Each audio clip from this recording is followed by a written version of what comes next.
Welcome to SheVentures. I'm Doria, co-founder of CentSai. Listen to women who take risks, build community, and get shit done. Recording from Madison Avenue in New York City. Going from spending 16 years in Congress in Washington as a communications director and as a lobbyist for small business, today she spends much of her time spreading financial literacy to prison inmates and the disabled populations. Becky, welcome. Thank you. Before your current job, which I'm very excited to learn more about, I wanted to ask you about your earlier career and who you lobbied for, and was it a conscious choice to focus on small business? It was not a conscious choice to focus on small business. That's where my path took me. Right out of college, I got an internship with the U.S. House of Representatives Committee on Small Business.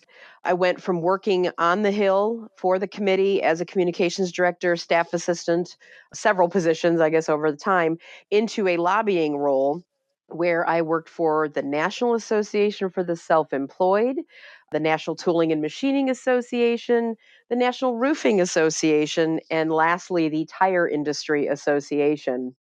What drew you initially to Washington? I'm not really sure. Momentary lapse of sanity.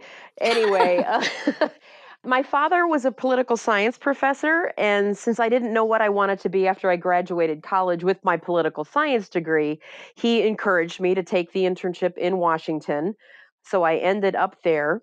I never really loved it. Like some people get Potomac fever, and I didn't. And yet there I was for 16 years. So the industries that you talk about are obviously very important in terms of the economy. What were some of the things that you learned in lobbying? Well, I was always interested in helping the little guys, helping small businesses. Right. It was always fun to see how the regulations would come out after some big problem. And it would be the big companies who had money pitching in, giving all their input. And the little guys really got stuck behind the eight ball a few times, which made it really frustrating to work on behalf of small businesses. I can imagine. And working for a small business myself, I know very much about being stuck behind the eight ball. Yeah. I understand what you're saying. But I did watch all the industries I worked with. I worked with some amazing and wonderful people and the members and the businesses that they ran. They were providing jobs. And, it's cliche to say, but it was the backbone of the American economy. They were creating jobs and training people, the up and comers, who of course would then move on to bigger companies that could pay more. So there was always a struggle, but I just appreciated the dedication these business owners all had that we were representing in all the various industries. And you talked a little bit briefly about how it was not so much about small business, but about the employment opportunities that they provided. You also have a lot of experience with raising money for PACs, political action committees. I feel like there's always a lot of controversy surrounding that term, sometimes appropriately, sometimes not. Mm-hmm. Why were they important in your work? Well, I wouldn't say I had a lot of experience. I had some experience raising PAC money. Okay. Again, it was very difficult because the people we were reaching out to were the mom and pop stores. They weren't the big companies that could give tens of thousands of dollars. So we couldn't compete with some of the bigger companies. The best example I can give you is I worked for the Tire Industry Association after the Ford Firestone recall. And some of the large tire manufacturers had lots of money to give, but the mom and pop stores did not. And yet many of the regulations that came out as a result of those issues really caused some problems for the small companies. And it just didn't seem fair. And it was, again, very frustrating for me at times to be working with small business. Not that I don't believe in it, I do. But it was one of those things that when I got the opportunity to leave, I did. So. It sounds like what you're saying is that what you very much saw is that it's not a level playing field. Absolutely not. And I think, personally speaking, there needs to be some kind of campaign finance reform and who can give money and who can take money. It's not level in any way, shape, or form. And so as a result, the regulations that come out are often dictated by who can pay the most? To a degree, yes, absolutely. They have way more influence because they have way more money and deeper pockets than small businesses. Understood. And again, it's something that, as a small business owner myself, it's something that you really struggle with. In my industry, it has more to do with being a small publisher Hmm. and being up against, larger publications and how Google and Facebook operates in terms of all of those things. And oftentimes it comes down to money and how much you're able to promote your content in Right, order to be seen. And then it becomes that vicious circle in another way, but very similar to what you're speaking to. right. So you then pivoted. And it sounds like you're very much have always been about the 99%, to use that term that we're all familiar with, into government work. Can you talk to me a little bit about what fueled your pivot and that transition? Well, there were some personal feelings about it. Again, I mentioned already, I never got Potomac fever. I never loved Mhm. Washington, D.C. And then my work had been frustrating because I felt like we couldn't compete. The interesting opportunity arose when a friend of mine who had left DC and moved to Harrisburg, Pennsylvania, found an opportunity that sort of fit some of my background. And it was the fact that we were going to be doing small business outreach regarding financial education. Now, I didn't have the financial education background at that time, but I'm like, well, I can learn that. And they wanted me to reach out to businesses, chambers of commerce, things like that. So that's how the transition happened. And that's when I finally realized what I wanted to be when I grew up. So when I started doing financial education and training, I realized that's really what I'd wanted to be doing all along. So, That was 16 years into your career, yes. practically almost 20. Yep. And so I understand that completely. You understood that financial literacy is what you wanted to be doing. And today, while most of the focus has been on the incarcerated population, you also provide financial literacy for state employees and the disabled population in Yep. Pennsylvania. Yes, I do. I was wondering, as I also am involved in financial literacy as a co founder of a financial literacy platform, there are the basics like budgeting, saving. But then I was wondering, amongst these three populations, is there a difference in how you teach? And if you could start with each one, if there is a difference or not. Oh, I definitely think there's some differences. Having started with the Commonwealth of Pennsylvania doing workplace financial education, that was a very big switch when I moved into working with incarcerated populations, working with disabled populations. The workplace financial education back in the day when I was focused on that, we were looking at, okay, you need to be saving for retirement. We were looking at, choices in healthcare or other insurances, making good money choices. We did go back to the basics sometimes with budgeting, with knowing about credit and credit reports and scores. We talked about identity theft. So there was still some of the general education happening with the businesses when we were approached at the Department of Banking and Securities to do some education for corrections. I jumped at the opportunity. And when we started initial conversations, they were saying, we really need these people to understand that they need a bank account. Many of them never had a bank account before. They'd been unbanked, working in cash only businesses. So we wanted to encourage them to have bank accounts. We wanted to encourage them to save. We wanted to encourage them to know and understand credit. So we sort of started there. But the fascinating thing with the incarcerated population was that we told them what they needed, we thought they needed to know. And then we realized that's not what they needed to hear. And the really fascinating thing, it all kind of comes full circle, is that we realized the hook, and not that it's not a scam or anything, but the hook to get many of these inmates to listen was to talk about the fact that when they get out, they actually want to start their own business. They want it because they're afraid they might not find employment because of a record. What percentage of inmates would you say are interested in starting their own businesses once they get out? I don't have a good concrete number for you, but I would say at least 50% of the guys I talk to seem to perk up when I talk about that, or they have some opportunity waiting for them when they get out. Maybe a brother's already in the business and is going to give them a job and help them learn the business. So We started realizing that, hey, if you're going to get into running your own legitimate business, you will need access to banking and you will need access to credit. So you need to Yes. see if you can be fixing your credit before you even get out. We have found many of the incarcerated population have been victims of identity theft. And while some people may say, well, who cares? They were criminals to begin with, it's not fair because they're now coming out with more hurdles than they're already going to have. They've served their time, but they may need to clean up a mess that they didn't even create. That's because someone stole their identity while they were incarcerated. Absolutely. So, what are some of the things that you hear from the incarcerated population about barriers to banking and finance in the places where they were from? Well, some of the barriers to banking were that they previously had a relationship with a bank or credit union and it Hmm. ended badly. They didn't use it responsibly or wisely. They committed fraud, perhaps, or they just bounced checks and overdrew their accounts and didn't fully understand how to keep a running tally of the balance in your bank account. Unfortunately, the school systems are not teaching this as much as they should be, in my opinion. Agreed. So while it's common sense to a degree, not everybody gets this basic education even in school.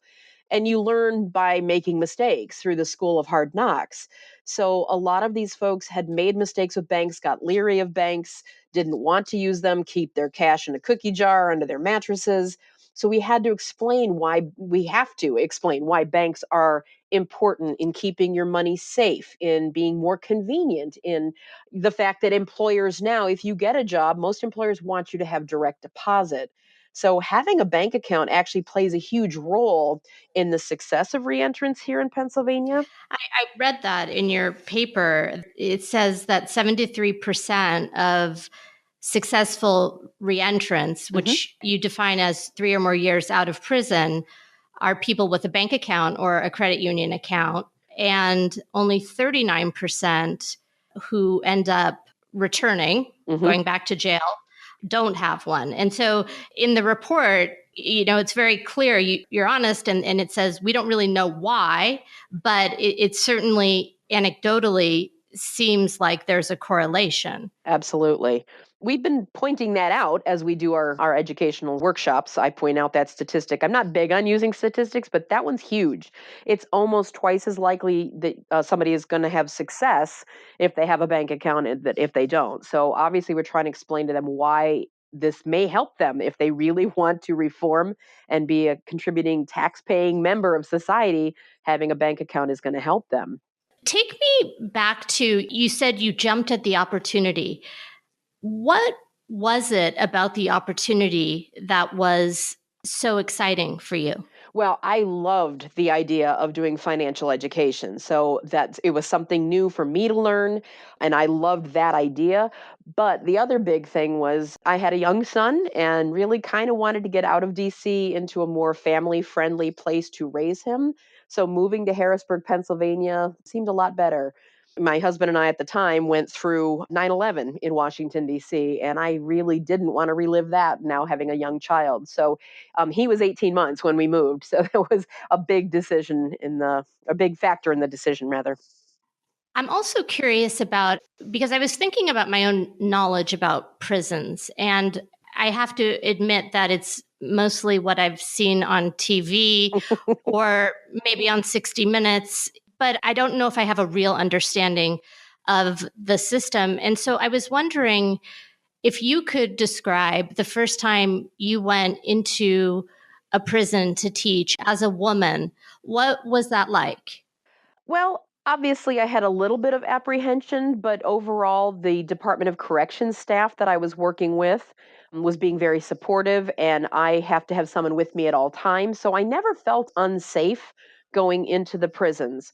There were definitely butterflies the first time. And I think, again, we realized with the first couple of presentations, we were giving them the wrong information. And when we sort of twisted it back around into what they actually wanted to hear versus what we wanted them to hear, it went over much better. But Can I stop you there just for a second? What was the wrong information that you were giving them? well, I think we went in to lecture them on why you need a bank account and why your credit's important.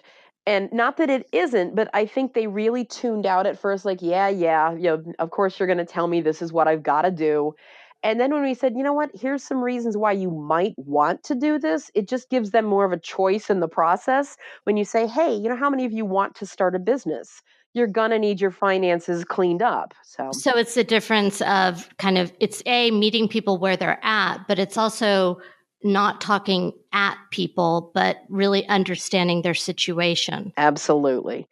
And recognizing, I think the first time even in, I recognize these were people. They're people. They're human beings. They've made mistakes. They are there doing time for their mistakes. And again, I've never felt threatened. I've never felt anything but gratitude, which was an amazing experience. I didn't expect that. But they are so grateful for people coming from the outside in and sharing information. It was just this overwhelming sense of accomplishment of, I was doing something really worthwhile and making a dent, which I don't think I'd felt when I lived in Washington, D.C. So you felt firsthand, and when you say gratitude, was it from the inmates themselves? Absolutely. Yeah, they really are grateful for, they thank you for being there, for your time, for the materials. I've gotten plenty of follow-up letters asking for more information. So they're hungry to learn, and especially that population that's going to be getting out soon. And that's who we focus on, Right. is the ones transitioning back to society. And here, 90% of inmates will be out someday. Whether they're serving a short sentence or a longer sentence, 90% will be back in the community someday. So we Right. want to give them those tools and resources to have success, to not stumble over something basic like not being able to balance a checkbook. So it really is, it's just been so rewarding personally. I can't thank my bosses enough for allowing me to do it and allowing this partnership between our departments to happen. Right. What were some of the situations that opened your eyes to the potential of the prison population? I think just again the questions I was getting during these sessions from the inmates themselves, saying, hey, is this parking ticket still going to be on my credit report, or I took out a loan and obviously the car was repossessed because I came to prison. How's that going to affect my history? And they were really wanting to figure out how to clean things up, so they're starting with a cleaner slate when they get out. It may not be perfect, but if there were things they could address ahead of time, it just helping, they were seeing the benefits of what I was talking about. And I'm not sure if that answers your question or not. No, I think it does. And I think from what I understand, right, there are people who have just come into prison and they have a separate issue, which is monitoring their credit while they're incarcerated. Yes. And then the ones that you're talking about that are about to get out and want to start, as you said, with a cleaner slate and need to know the very basics of what they're going to do the moment that they get out. Yeah. Were there any internalized, we all have internalized stereotypes. Were there any that you had going into it that were changed in the work that you do? I think just from even day one, I was pleasantly surprised. I don't know what I really had been expecting, but they were so polite and grateful. Again, maybe I was expecting that, not a riot, but just something, a fight to break out, or you do see too many things in movies. And I tried to not go in with too many preconceived notions. And again, I think I was rewarded for having an open mind and being willing to do What this. is what is the Um, typical class size? we took the averages from the first year and a half, and they're about 45. So sometimes it's a smaller group, sometimes it's a larger group, and they'll fill an auditorium. And so it varies widely because in the Commonwealth, we have 25 different institutions. And while there is a central office that controls everything and sends out policy, each institution still does things differently. And I've learned very quickly that, just because one institution does it this way, you go to another one and you have to jump through different hoops. So realizing they were all a little bit different and just to go with the flow is a huge factor in making things smooth and simple at every place. But sometimes you get bigger groups, sometimes you get smaller groups because they want to control the size of the crowd. Mm-hmm. There are so many different facilities. The different types of categories that come to mind for me are juvenile versus adult, women versus men, and then I guess violent versus white collar. Have you taught to all of those groups, or is it that you focus on one specifically? Well, we do talk to all of them.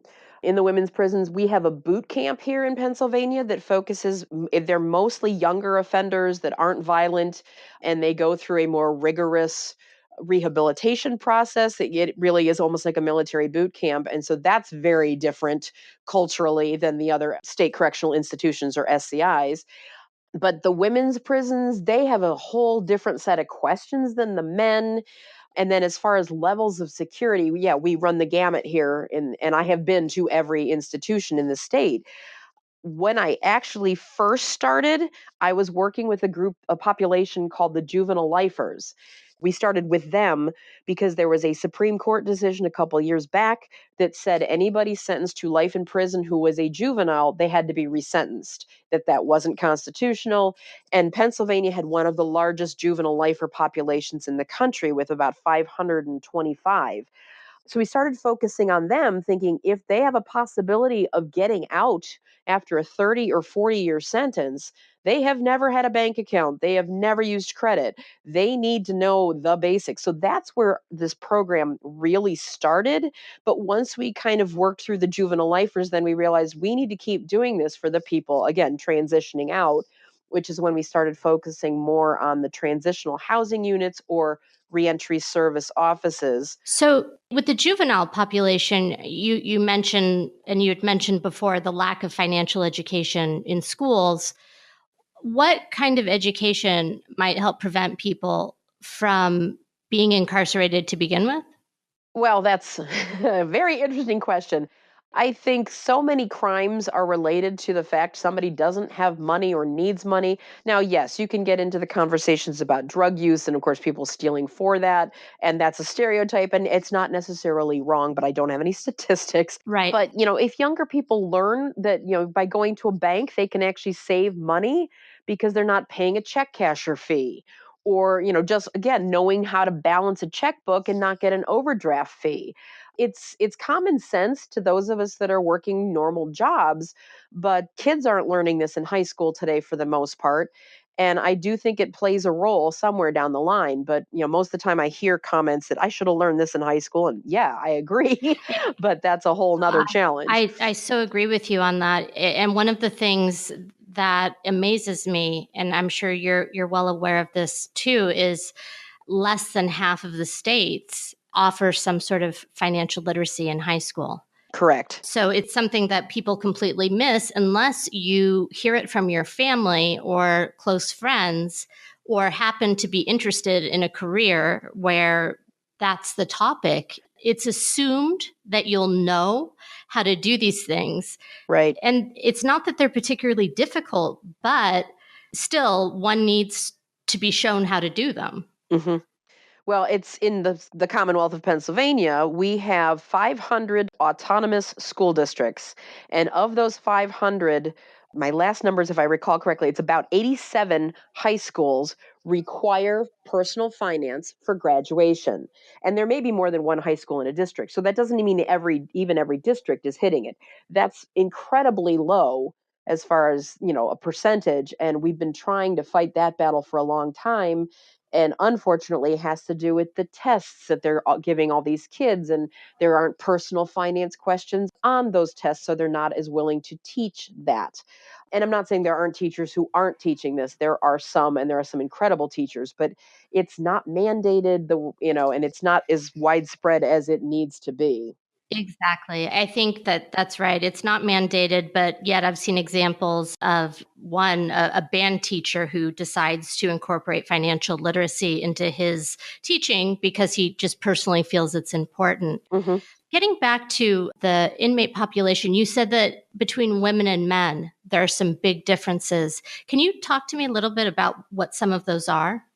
Well, I think a lot of the women have children at home. Not that the men don't, but I think the women are more family oriented. They're thinking about getting home to their kids and fixing those types of situations. Their crimes are usually less egregious as well, so they're looking for how do I fix the errors I've made? Whereas I think the men are looking forward to, again, they're dreaming about starting businesses, and there just seems to be a slight difference in the way they view their families. And we are trying in the Commonwealth, I know there are programs that are trying to get the men more involved with their own kids when they have them. There are some great programs here, but I see a difference where the women just really want to make things right, and the Mm-hmm. men are just they're more focused on the past and fixing things. The men are looking forward, forward thinking, and to how they can do things differently in the future, but not as necessarily focused on the past. I don't know if that makes sense. So, if I'm understanding you right, women are more focused on finance as it relates to their families. Hmm. And the men that you see in general are more focused on fixing credit issues or whatnot that may have arisen in the past so that they can have a successful future. Yes, I would say that's kind of the gut feeling I get. Okay. Now, the actual juveniles, when I say juvenile lifers, those were people sentenced to life in prison as juveniles, and they may have already served 40 years, so they can be in their 60s, 70s, things like that. But the actual juvenile offenders that I've taught, they Mm-hmm. tend to be more like high school students in that they don't think this stuff is important. There's an attitude there that, I just don't care. Why should I care? And it doesn't matter what you say. So I've definitely noticed with some of the younger crowds when they say, oh, we've got a juvenile population you can talk to. I don't enjoy those as much. They're not as receptive, but it's just like going into a high school today because they're not either. They're on their phones or they're sleeping. So Right. it's very similar to it being in a high school situation versus a juvenile prison facility. Are all the inmates required to participate or is it voluntary?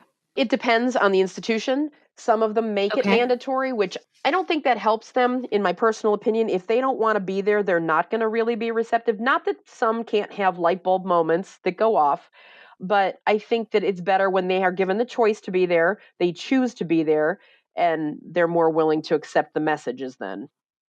What was one of the more surprising questions you've ever gotten? Oh, goodness. Well, I don't know if it was a question as well, I guess it sort of was. I had a very interesting conversation with a young man who had an attitude that was unlike, I mean, it stands out in my mind.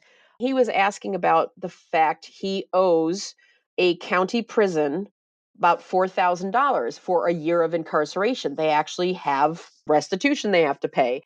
And he's like, well, I'm not going to pay that. And I said, well, if you don't, you can't get a legitimate job because of course if you get a job they're going to garnish your wages. You'll never get another tax refund because if you have a tax refund coming they would take that and garnish that.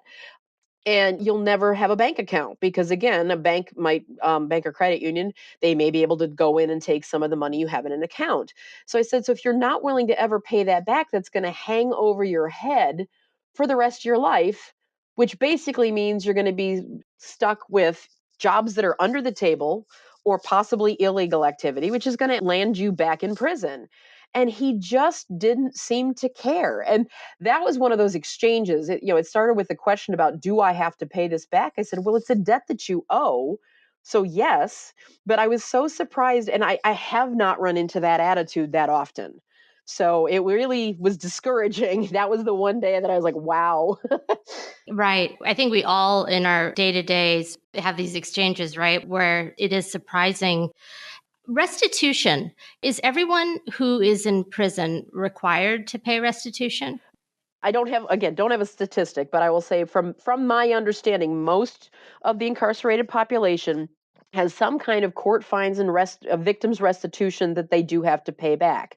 If they have money coming into their inmate accounts from outside sources, family and friends, or if they have an inside job, as money is deposited into their commissary accounts, there is a percentage taken out. So yes, they are expected to pay that back, and most of them can't get out until it's either paid back or there's a plan in place to finish paying it off. So they are not supposed to be able, they shouldn't get out owing a lot of money, but yet there are different court systems. It may be someone from a different state, or it just there's all kinds of pieces to that puzzle. Most of them, you say, work in prison as well. I don't know about most, but as many of them try to find employment in the prisons to keep themselves busy, learn new skills, new trades that can help them when they transition back out. I know there are some institutions where there are more inmates than jobs, and so there are guys waiting for the next available job to open up, whatever it may be. Do they get paid? In Pennsylvania, yes, the going rate is 19 cents an hour. There are some positions that can pay up to, I think it's 42 cents an hour is about the maximum if someone becomes a trainer or what they call a certified peer specialist and they Mhm. train their peers. But that's about the maximum. I was trying to think ahead to when they get out, they have perhaps a very little amount of money. Hopefully, through your program, some amount of financial literacy. What typically happens? I was trying to envision if I didn't have a family and I'm getting out of prison, what are the next steps that I take to get a job? That must be very difficult. It can be, yes. First, let me back up 1 second. We are actually running a new pilot program where we're doing a 6 week, once a week program at one of the institutions here, encouraging them to save for their release. A lot of the inmates, I think, assume everything will be provided to them. You know that the corrections department will give them a new driver's license and pay for that. They're expected to pay their own costs, and if they've spent every penny they've ever made or gotten in while they're in prison, they will have nothing left. My understanding from statistics at corrections is that the average inmate account has less than $100 in it. We're having conversations with this new pilot program saying, how much do you think you need for a driver's license? If you need to replace your social security card or your birth certificate, there can be charges for that. You may need a deposit for an apartment. You may need transportation. You need to be saving. So we're trying to get that point through and get them thinking about saving for reentry. Now, if somebody has a support system and can leave and go home to family, that's obviously going to help them most of the time. Yes. Although sometimes it puts them back on the wrong path as well. And some guys know that and don't want to go home. Hmm. The option becomes if they don't have a place to go, is our community correction facilities. Here in the state, what they used to call them halfway houses. I guess we still do sometimes, but it's sort of halfway out. There are still restrictions in place. There are curfews, but they are allowed to stay there. They get housed, they get fed, but they're expected to be looking for work. And the average turnover, I believe, if I recall correctly, is about 3 months. Okay. But it can be 3 to 6, and I don't think they get kicked out if they have nowhere else to go after that. But so the average stays probably between 3 and 6 months. So as long as they're trying to find employment, there's no reason to go back to criminal activity of any kind because you're basically saying that there is support available. Yes.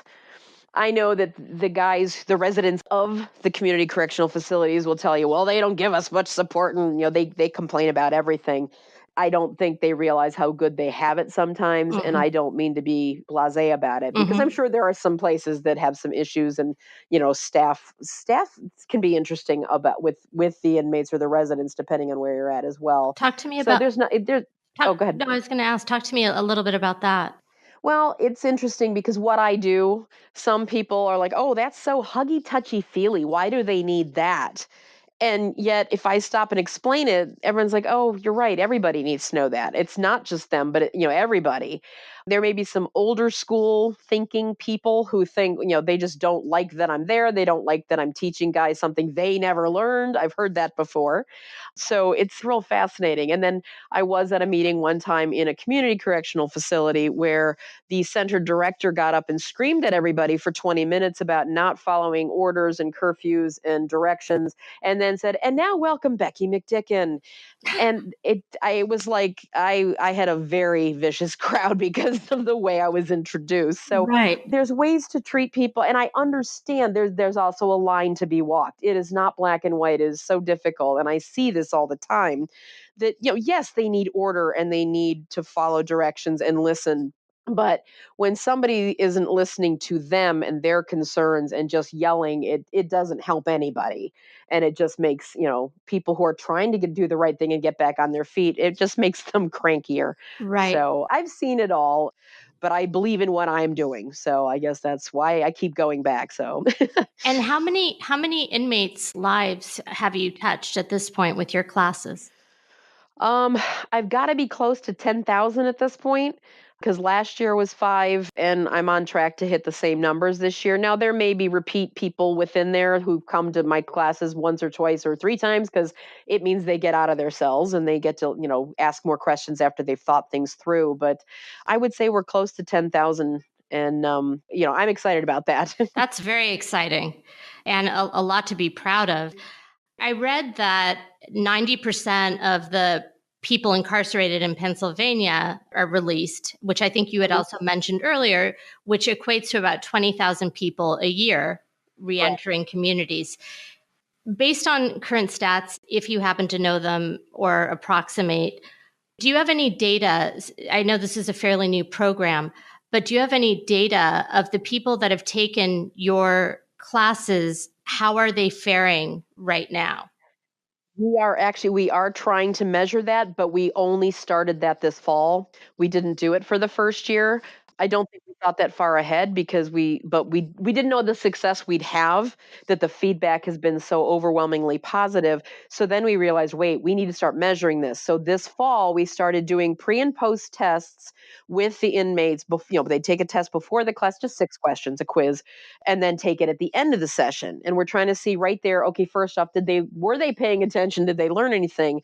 But then we're also planning to track them post release to see if they are using less government benefits, if they got a job, if they now have a bank account or opened a credit card. We've got a partnership with BetaGov, which I they're out there, they're helping us, and they're going to help follow up and do some of the tracking of the people as they get out, to see if those who had the financial education do better than those without. We're not sure we're going to move the needle on recidivism at all with what we're doing, but we are still hoping they have more tools to be more successful. And of course, if they have to pay any kind of restitution, if they're still working on that, we want them to be able to get a job and pay back those fines and restitution that they owe, and be productive taxpayers moving forward. So we're hoping we're giving them more tools for their success. It sounds like you absolutely are. And what is the cost of incarceration to the state each year? I believe the statistic in Pennsylvania is about $45,000 per inmate per year, Okay. which is a lot. So Yeah. obviously, we'd like to keep those numbers down. I don't think people stop and think about that, and especially those incarcerated individuals themselves, because they may feel, well, I'm in prison, I'm not getting everything I want, but it does cost us a lot to, clothe and feed and house them. And I even said to one inmate one time, who was giving me, again, a little bit of attitude one day. I said, you're actually better off than some families that are living in poverty, that Right. don't get 3 meals a day, that don't have a bed to sleep on. So, and I'm not saying that prison's the way to go then, but you've got to understand all the money that's being spent. And so obviously here in Pennsylvania, we're trying to decrease those numbers through other programs. Again, addiction and drug issues are a huge piece of the puzzle, as well as mental illness. So, Right. And I was just wondering, because I was thinking about the 45,000 per inmate, but then the cost of your program, I know that you were obviously given some money, but not as much as one ever hopes for. When you add the supportive programs that are trying to rehabilitate prisoners, what does that add up to? Because I'm just wondering if that number, it's kind of like preventative medicine. Like if you help people do the right things, right, then they're less likely to get cancer. That's just one example that comes to mind. Do you think the same is similar with what you're doing?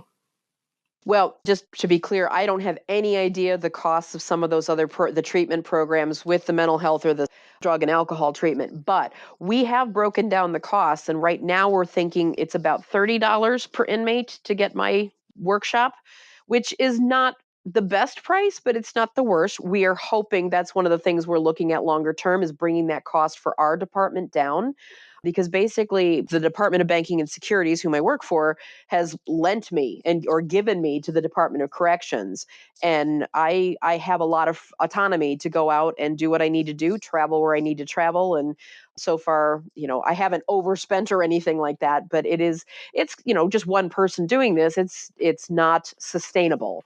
Right. And as my boss likes to say, if I win the lottery tomorrow, He doesn't like to use the hit by a bus analogy. But if I win the lottery and I stop doing this, would somebody else pick up the mantle and keep doing it? So we need to make it more sustainable. We need to find sort of an army of people that are going to be willing to go in and teach these topics. And I think we'll be able to do that because there's a variety of people, whether it's other staff, whether it's other government agencies, in the Commonwealth, whether it is somebody who works at a bank or a credit union or for a financial brokerage firm. If somebody has the drive and the desire to do this, we would love more volunteers. But the challenge there becomes somebody going in and doing a sales pitch for their company or their That's entity. right. That's what I was just thinking. And that's one of the positive things about me at this moment in time is I go in and say, I'm the Department of Banking and Security. So number one, I'm not corrections. That's already a bonus for me. Mm-hmm. They like that. And then our department is just there to provide educational materials. We are not selling anything. So that's the model we'd like to stick with as long as we possibly can with other agencies and volunteers. But we'll see how that works out over the next 2 to 3 years. That's kind of a longer term game plan. So if an inmate comes to you and says that he or she wants to open a bank account, how do you handle that? Well, it's interesting. When I first started doing this a couple of years ago, I'm like, oh, just, open a bank account. It'll be simple. Yeah, not so much. It turns out an inmate is allowed to have a bank account, but to get one open from the inside is very difficult. And it doesn't have to do with the fact that they're specifically incarcerated. It has to do with the fact they can't show up face to face at a bank. I mean, so one does lead to the other, but it's all about the banks needing to know who their customers are. Mm-hmm. And after 9/11 and a couple other bills, regulations went through changing the way banks had to do business and knowing their customers, it's a lot more difficult to get a bank account open if you don't already have one. Right. We have encouraged it. Some people have tried through powers of attorney, and even that doesn't work. And then we find someone's like, here's what you need to do, follow these steps, and you can have one. So it depends completely on the bank or credit union being willing to work with that population and to say, hey, they need this. We're going to help them.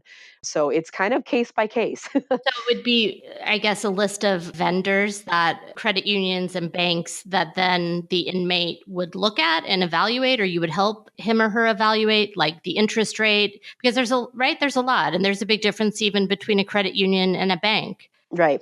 Well, I do try to explain to them the difference between banks and credit unions, but I cannot give them advice. That is not what I'm there to do. So I'm there to, again, give them here's some of the questions you need to ask. Here are some of the things you need to think about, like how much does it cost to open an account? How much of a minimum monthly balance do you need to have? And of course, when they realize one place is $5 and one place is $500, the choice becomes a little more obvious. Right. So I try to give them the information and then but they have to make their own decisions. I cannot give them advice. Is there anything that people have tried to sell to inmates that have volunteered, or have any volunteers come at this point?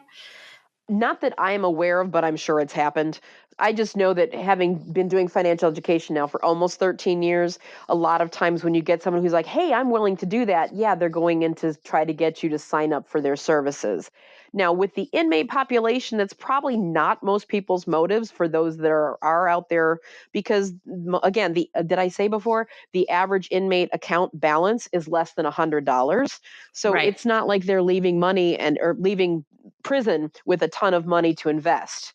Now, there are a handful, there's a minority, but they're out there of inmates who have received an inheritance or won a lawsuit settlement, and they have larger amounts of money, but that's few and far between. So if somebody's going in thinking they're going to get a lot of business out of doing presentations, they're going to quickly learn that's not the case, and they're going to not volunteer anymore. So we just want to be careful and cautious, so corrections make sure they get the right people going in. Of course. And so I guess there's some sort of screening process. Not a formal one. That we're going to be working on that as far as the financial education goes. I think we'll be putting something into place.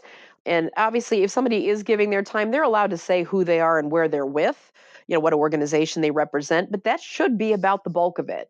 They shouldn't be handing out a lot of branded materials. We're actually hoping that corrections can put together materials that are branded with the Department of Corrections, Department of Banking, and maybe a couple other entities, that this is what you have to use if you want to go in. And that will cut down on sales pitches and logos floating around. That makes sense. And the 6 questions that you ask them coming in and coming out, I assume they're fairly basic, but can you just share a few of them? Sure. I actually happen to have them right here. One of them is just who our department is. So, do they pay attention when I say who the Department of Banking and Securities is and what we do? Another one is, according to DOC data, a reentrant is twice as likely to be successful if they open an account with a bank or credit union. Mm-hmm. True or false? Which things could stop you from opening a bank account? And the choices are poor credit score, having a criminal record, a record in the check system. And the answer is the check system, which most people don't know about. I don't know about it. Could you tell me what that is? Sure, the check system, it's very similar to a credit report, but it would tell somebody if you left, again, that you had a relationship with a bank or credit union and it ended badly. So you owe somebody money. The report will tell them, oh, you bounced a couple of checks, you have a couple overdraft fees, you owe $70 to this entity. Or maybe it was something bigger and there was check fraud or something like that. There will be a record in the check system that would prevent someone from getting a bank account. How is that different than a credit report? Well, again, it has to do with if you owe a bank or credit Oh, union I money. see. Okay. So it's the actual accounts, whereas a credit report is obviously if you owe a creditor money or if you stopped paying on a bill. So Understood. yeah, so I explain that during the credit session and talk about all that. So hopefully they have the right answers as they're leaving. I asked what's the safest way to build credit, some of the most important factors in improving credit, and lastly, what your credit score can affect. And a lot of people think, well, it's just loan rates, but it's also housing, employment, Mm-hmm. insurance, and owning that business. So there's other things. So those are the gist of the questions. And so far, I know that you're in the midst of doing this, but do you have any, like a sneak peek of how the people are doing when they take the exam the second time? Generally speaking, there's a little bit of improvement. Sometimes there's backwards movement, and you wonder if they're just messing with you, or if so it's been all over the place. It hasn't been anything consistent. Okay. But what's going to be more important is actually tracking them after they're out. Yes. So these pre and post tests are just sort of get a general sense of each room and if people have some basic knowledge or if they're learning. And there are some people that go from getting one right to getting all 6 right. And it's like, okay, that's good to see, but some people get 4 right, then 4 right. And it's like, but it's a different 4. So The- I never quite know what to do with that. But I guess we're going to give all that info to the beta gov people, these researcher people, and let them do that because that's their job. let So let them figure it out. No, absolutely. right. And then one other thing I wanted to ask you about are your financial reality fairs. Oh, yes. We have one coming up tomorrow. These financial reality fairs are basically a live budgeting exercise. They are hosted by the Pennsylvania Credit Union Association, and they get volunteers from a lot of their credit unions to come in. And then we also provide other staffers to volunteer. The community correction resident is given a sheet that tells them, okay, here's your pretend job, here's your pretend salary. Now go to every station, and there's about 20 of them. And so they have to pick housing, they have to pick transportation, food, entertainment, cell phones, and make money choices. And of course, at the end, their budget needs to balance. And it's interesting. They've been fascinating and wonderful because again, a lot of the guys they're in community corrections, they're being told they have to go to this, and I think they get there and they're dragging their feet and then they go through it and you see the light bulbs go off and they're like, man, this is amazing. I wish I wish I'd appreciated it more just from the start of this morning. Mm-hmm. But two, I really wish I'd had this in high school or in prison or whatever. But this was so helpful. The feedback has just been tremendous. So we're continuing to do those in the community settings, and we are actually hoping to take them into some of the prisons down the road. That's a little more troublesome to bring in that many volunteers. We were going to try one last fall, but the statewide lockdown happened here in Pennsylvania, so it didn't end up happening and has been postponed. But we're going to keep plugging on that one because they've been really amazing events. I wonder if part of that might be because they're so hands-on, right? Yes. I mean, they're walking from station to station, and at every table there's the volunteers are there to say, okay, these are your choices. Are you making an honest choice? Like I worked the food table one day. They have public assistance for the first 6 months they're out if they need it, and they're allowed to buy certain things with that access card, but not toiletries, and of course not cigarettes or alcohol or anything like that. So, can you live on $192 a month? Or are you going to need to supplement that with a little bit more money? How much do you really eat? Things like that. Mm-hmm. So we try to really get them to think about it and be realistic in their choices. And sometimes their choices mean they have to go back after they get to the end and their budget's not balanced. You got to go back and find a different place to live because you can't afford the single apartment that you wanted.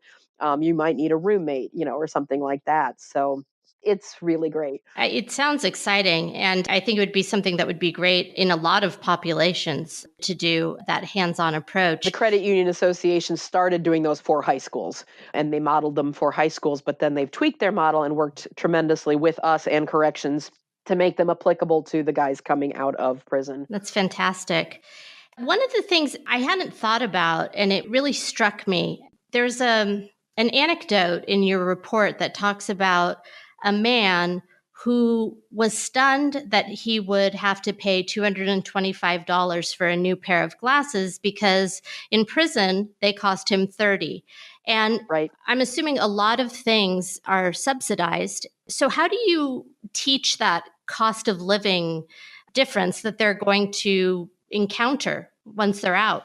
Well, we've actually modified the game Price is Right for inside the prisons so that as they're getting ready to come out, that's an option they have to play in the THUs and RSOs. But it sort of says, what's the cost of a gallon of gas today? Do you have any clue where that's at? Do you know how much it costs to go out to Outback for dinner? For two people? What's a night at the movies cost?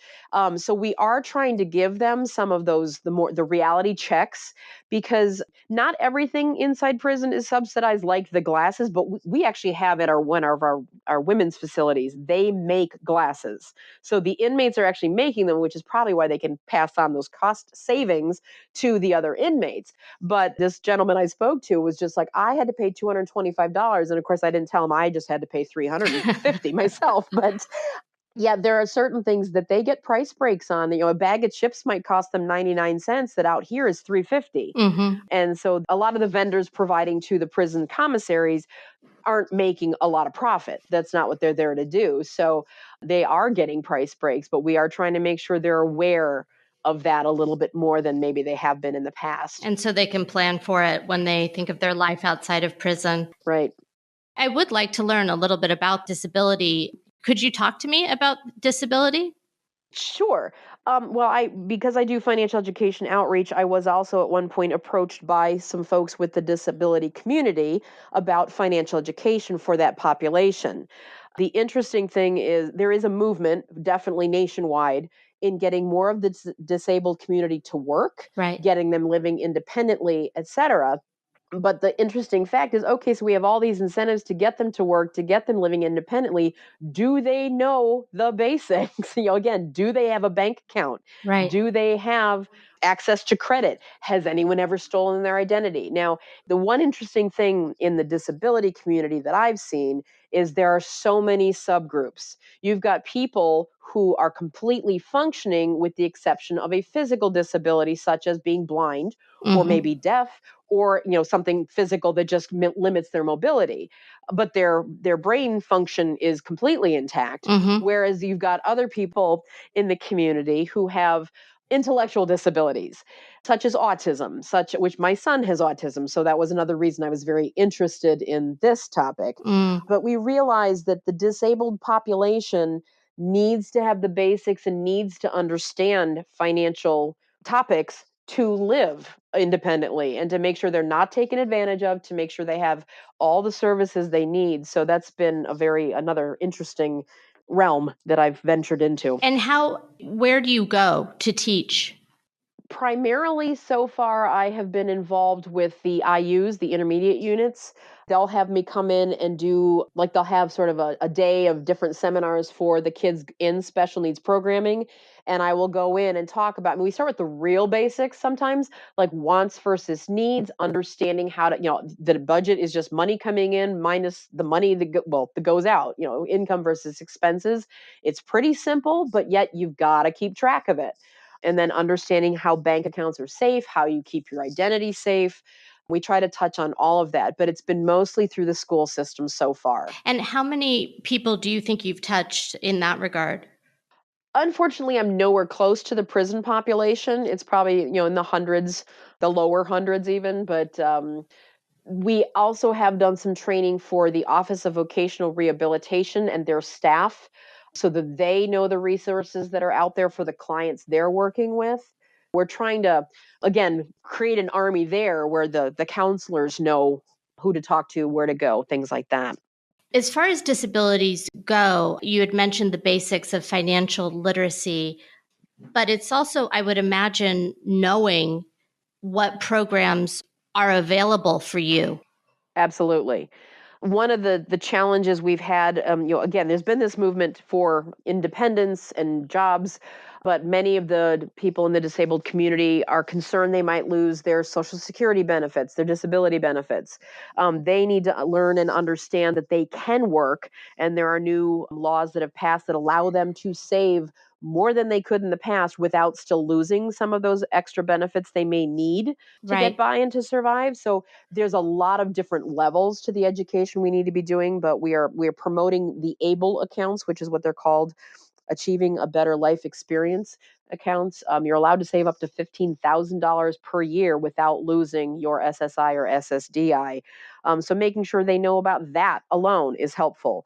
But then taking Absolutely. advantage of some of the work credits that are out there and the education things that are available to them. So, as you said, the long term goal is to help them understand financial education, healthcare benefits, and help them, where possible, lead independent lives. Absolutely. Thank you so much. First of all, I really want to commend you for the work that you're doing. I think it's incredible. And I hope that it proves to be, and it sounds like it's proving to be very successful, and that other states are able to adopt, a similar program with their populations as well.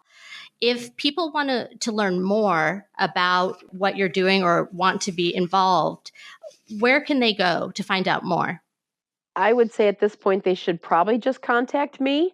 Um, I say that because I'm not sure where else they would go. I'm the main contact at this point in time, so I'm happy to give up my work phone number if you want that.